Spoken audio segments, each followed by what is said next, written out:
আজকে আমি বানাচ্ছি দারুণ স্বাদের ডালমুখ চানাচুর, টক ঝাল মিষ্টি।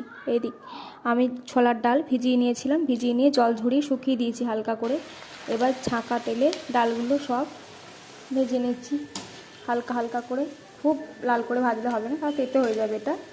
তো এটা ভেজে নিয়ে আমি এদিকে ভাজা হচ্ছে, আর এদিকে আমি রেডি করে নিয়েছি কারি পাতা আর কুসুম বীজ, তারপর কিশমিশ আর কাঁচা বাদাম রেডি করে নিয়েছি।